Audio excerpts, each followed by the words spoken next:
सभी विद्यार्थियों का एक बार फिर से स्वागत है हिंदी की ऑनलाइन क्लासेस में। कक्षा 10 में हम एक चैप्टर आरंभ कर चुके थे, उसके 2 भाग हमारे पूरे हो गए थे। आज अंतिम पार्ट शुरू करते हैं। इससे पूर्व हम जान लेते हैं कि हमने क्या पढ़ लिया था। हम एक अद्भुत अपूर्व स्वप्न में हमारे चैप्टर के लेखक भारतेंदु हरिश्चंद्र जो एक अद्भुत पाठशाला बनाना चाहते हैं, उसके जो गुरुजी बुलाए गए थे हिमालयी कंदराओं से, उनका परिचय चल रहा था और हमने 2 गुरुजियों का परिचय भी कर लिया था। लास्ट हमारे गुरुजी थे पाखंड प्रिय, जो धर्माधिकारी हैं और इनके दया से सारे धर्म हैं वो नष्ट होने के कगार पर हैं। ये व्यंग्य उन्होंने यहाँ पर किया था। आज हम आगे की चर्चा कर लेते हैं। लेखक कहते हैं कि इनसे भिन्न, मतलब जो ऊपर वाले पाखंड प्रिय धर्माधिकारी थे, उनसे भी भिन्न, उनसे भी अलग हमारे एक और गुरु हैं, पंडित प्राणांतक प्रसाद। वो भी प्रशंसनीय पुरुष हैं। इनकी प्रशंसा की हम क्या व्याख्या करें, बड़े व्यंग्य में कहते हैं प्राणांतक, प्राणों को अंत तक ले जाने वाले, एक प्रकार से यही इनकी विशेषता है। आगे देख लेते हैं। जब तक इस घट में प्राण है तब तक न किसी पर इनकी प्रशंसा बन पड़ी और न पड़ेगी। जब तक लोगों के घट में, घट यानी हृदय में प्राण है, जीवन है, तब तक न किसी पर इनकी प्रशंसा बन पड़ सकती है, न कर सकते हैं, न करेंगे। ये महावैद्य के नाम से जाने जाते हैं। महावैद्य, महान चिकित्सक, इस संसार में विख्यात है ये नाम इनका, महावैद्य के नाम से। चिकित्सा में ऐसे कुशल हैं कि चिता पर चढ़ते चढ़ते रोगी इनके उपकार का गुण नहीं भूलता। अर्थात इनके पास जो रोगी आ जाता है वो चिता पर ही जाता है और चिता पर जाते जाते तक इनके उपकारों का गुण वो भूलता ही नहीं है। कितना ही रोग से पीड़ित क्यों न हो, क्षण भर में वो व्यक्ति स्वर्ग के सुख को प्राप्त हो जाता है, स्वर्ग के आनंद लेता है वो इनके प्रभाव से। जब तक औषधि नहीं देते, केवल उसी समय तक प्राणी के संसारी विथा यानी दुख है वो लगी रहती है। जैसे ही वो औषधि देते हैं, संसार के सारे दुख, सारे कष्ट समाप्त और वो व्यक्ति स्वर्ग की ओर गमन करने लगता है। आप लोग कुछ काल की अपेक्षा कीजिए, बस थोड़ा सा इनको समय दीजिए। इनकी चिकित्सा और चतुराई अपने आप प्रकट हो जाएगी। बस थोड़ा सा आप इनको समय दीजिए। इनकी कितनी चालाकी है, कितने चतुर हैं, कितने तेज है दिमाग से हैं, ये अपने आप प्रकट हो जाएगी। यद्यपि आपके अमूल्य समय में बाधा हुई, परंतु यह भी स्वदेश की भलाई का काम था। इस हेतु आप आतुर न होजिए, थोड़े से तेज न होजिए, व्याकुल न होजिए। होजिए मतलब होइए, आतुर मतलब व्याकुल न होइए। और शेष अध्यापकों की अमृतमय जीवन कहानी श्रवण कीजिए। तो आप थोड़ा सा समय और दीजिए हमें। बाकी जो अध्यापक हैं उनकी विशेषताओं के बारे में भी थोड़ा सा जान लीजिए। एक और हमारे अध्यापक हैं, नाम है इनका लुप्त लोचन। इनके लोचन, इनकी आंखें लुप्त हो चुकी हैं। ज्योतिषाभरण, ज्योतिष विद्या के विद्वान, बड़े उद्दंड पंडित हैं, बड़े विद्वान, प्रकांड विद्वान हैं ये। ज्योतिष विद्या में अति कुशल है। लोगों का भाग्य तो यूं मिनटों में पढ़ लेते हैं ये। कुछ नवीन तारे गगन में जाकर ये खुद ढूंढाए हैं। आसमान में खुद जाकर के नए तारे, नए ग्रह खोज करके आ गए हैं। आंखों से अंधे हुए तो क्या हुआ। और कितने ही नवीन ग्रंथों की भी इन्होंने रचना कर डाली है। बिना आंखों के इन्होंने कई ग्रंथ भी लिख दिए हैं, ये भी इनकी विशेषता है। उनमें से है ता मिस्र मकरालय, जो इनका प्रसिद्ध और प्रशंसनीय ग्रंथ है। ये याद रख लेना, हमारे जो लुप्त लोचन है उन्होंने कौन से ग्रंथ का निर्माण किया है। यद्यपि इनको विशेष दृष्टि नहीं आता, कुछ दिखाई नहीं देता है, परंतु तारे इनकी आंखों में भली भांति बैठ गए हैं। आंखों में ग्रह नक्षत्र जो हैं वो तो स्पष्ट मानो घर करके बैठ गए हैं। दिखाई न देते हैं फिर भी लोगों का भविष्य देख लेते हैं और ग्रंथ भी रच डाले हैं। तो ये रहा लुप्त लोचन ज्योतिषाचार्य का गुणगान कथा, गुण कथा। तो 2 विद्वान हमारे अभी तक हो चुके हैं जो उन्होंने अपनी पाठशाला में भर्ती किए हैं। अब रहे अगले। और रहे पंडित शील दावानल। शील यानी शांति, शांति का जो गुण है, शमन का जो गुण है, उसको आग में बहा चुके हैं, नष्ट कर चुके हैं। नीति दर्पण, नीति शास्त्र के ज्ञाता, नीतियों के ज्ञाता हैं ये अगले गुरुजी। इनके गुण अपार हैं, इनके गुणों का तो कोई पार ही नहीं है, कोई अंत नहीं है। समय थोड़ा है, इस हेतु थोड़ा सा आप लोगों को इनके विषय में या इनके आगे वर्णन किया जा सकता है, थोड़ा सा इनके बारे में बता देते हैं। तो सुनिए क्या है। ये महाशय बाल ब्रह्मचारी है, बचपन से ही ब्रह्मचर्य धर्म का पालन करने वाले हैं, शादीशुदा नहीं हैं।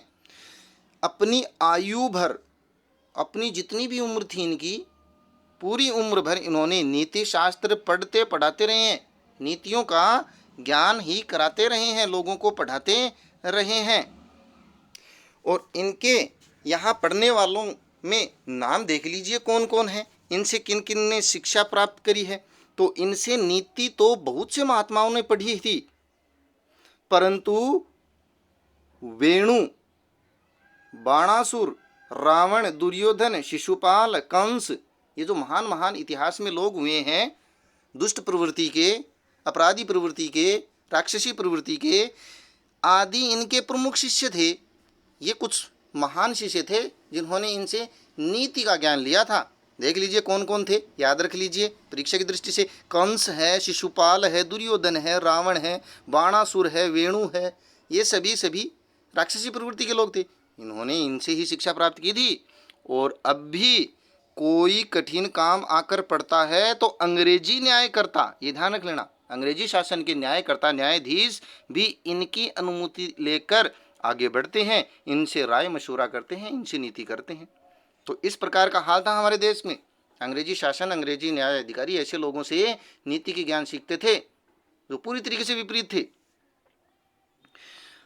हम अपने भाग्य की कहाँ तक सराहना करें भाई, हमारे भाग्य में कैसे कैसे विद्वान हाथ लगे हैं। ऐसा तो संयोग इस संसार में परम दुर्लभ है जो हमें ऐसे विद्वान मिल गए।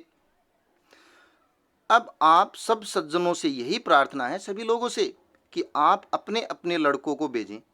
कहाँ भेजें? हमारे विद्यालय में भेजें पढ़ने के लिए। और व्यय आदि की कुछ चिंता न करें, खर्चे की चिंता मत करें बस। क्योंकि प्रथम तो हम किसी अध्यापक को मासिक देंगे नहीं। पहली बात तो ये, जो हमारे गुरुजी हैं हम उनको पैसा देंगे ही नहीं।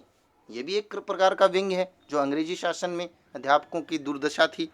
तो हम भी ऐसी अपूर्व पाठशाला में ऐसे अपूर्व अद्भुत जो विद्वान लिए हैं, पहली बात तो हम इन अध्यापकों को पैसा देंगे ही नहीं।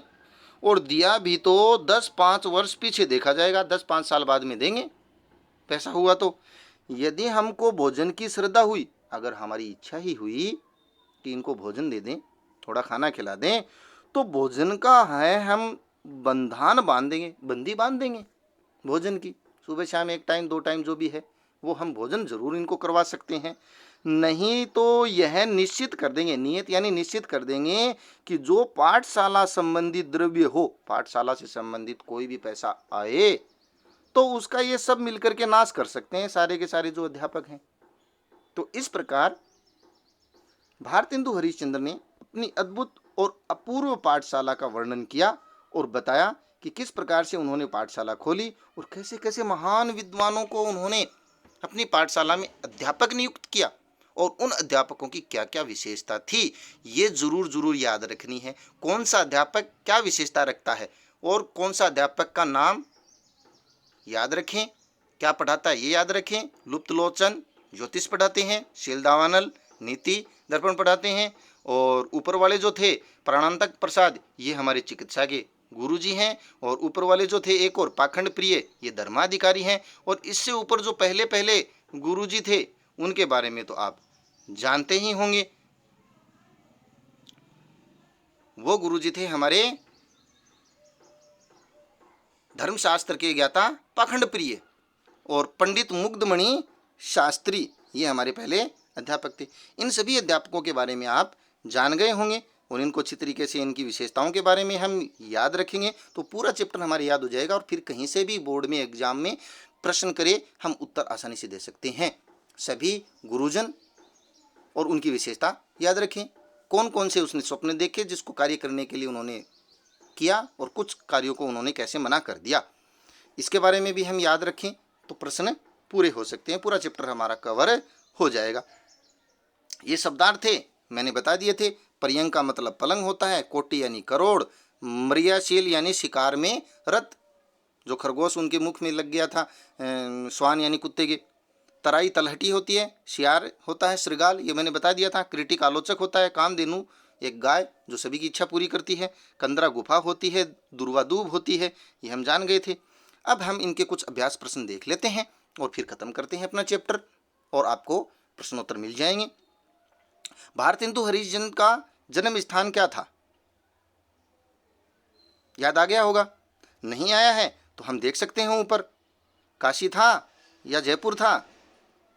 जन्म परिचय के बारे में मैंने पहले ही कहा था कि आप याद रखेंगे कि इनका जन्म कहाँ हुआ था, तो मैंने बताया जयपुर नहीं, क्या था, काशी है। अगला जो प्रश्न है उसके बारे में भी हम देख लेते हैं। वैसे ऑब्जेक्टिव टाइप प्रश्न है, वो एग्जाम में आते नहीं है, लेकिन इनको एक लाइन वाले प्रश्नों के रूप में पूछ लिया जाता है या फिर जीवन परिचय में हमारे काम आते हैं। पर्यंक शब्द का अर्थ है पलंग, यह भी हमने देखा था, कोई दिक्कत वाली बात नहीं है। लेखक के मन में प्रथम विचार क्या आया? देवालय बनाने का, बिल्कुल देवालय बनाने का विचार आया था। उद्दंड पंडित कहाँ से बुलाए गए थे? कहाँ से बुलाए गए थे? हिमालय की कंदराओं से, हिमालय की कंदराओं यानी गुफाओं से बुलाए गए थे। ज्योतिष विद्या में कुशल पंडित कौन थे? लुप्त लोचन, अभी हमने पढ़ा, लुप्त लोचन थे ज्योतिष विद्या में कुशल पंडित।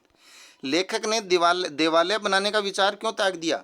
जिस प्रकार की संस्कृति चल रही है, कोई मुख उठाकर भी मंदिरों की ओर नहीं देखेगा तो क्या फायदा, नाम हमारा रहेगा ही नहीं, इसलिए उन्होंने ये विचार त्याग दिया था भारतेंदु हरिश्चंद्र ने।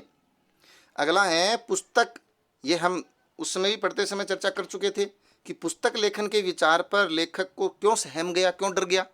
क्योंकि कीड़े रूपी जो क्रिटिक हैं, आलोचक हैं, वो आधी से अधिक उनकी पुस्तक को नष्ट कर देंगे, कम कर देंगे।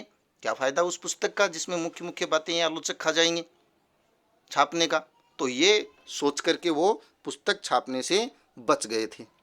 पंडित प्राणांतक प्रसाद की विशेषताएं, वाह वाह वाह, ये विशेषताएं हमने अभी देखी थी कि जब तक उनकी दवाई नहीं लेता है तब तक तो इस संसार के सुख लूटता है, और जैसे ही दवाई लेता है स्वर्ग के सुख लूटता है, और वो उनके गुणगान चिता पर चढ़ते चढ़ते तक भी करता है। तो ये प्राणांतक प्रसाद हैं, उनकी ये मुख्य बातें थी जो हमने अभी पढ़ी, आज पढ़ी, उनको याद रखें।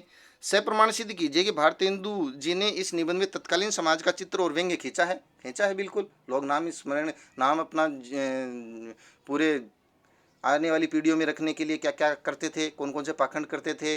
देवालय बनाता था, कोई पुस्तक रचता था, फालतू में कोई स्कूलें मंदिर वगैरह बनाया करते थे। तो ये बातें उन्होंने बड़े व्यंग्य के माध्यम से समझाई है।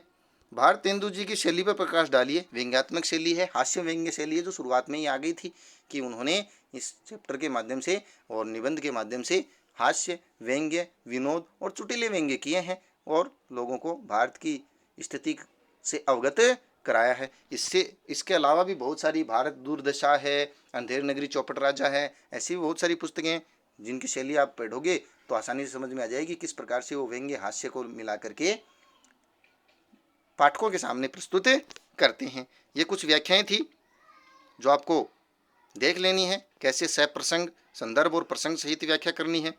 ये हमने प्रश्न है वो लगभग हल कर लिए हैं। तो आज ये जो हमारा चैप्टर है गद्य भाग का भारतेंदु हरिश्चंद्र का एक अद्भुत अपूर्व स्वप्न, यहीं पर समाप्त होता है। मिलते हैं अगली क्लास में एक नए चैप्टर के साथ। तब तक के लिए बहुत बहुत धन्यवाद। पढ़ते रहिए, खुश रहिए। धन्यवाद।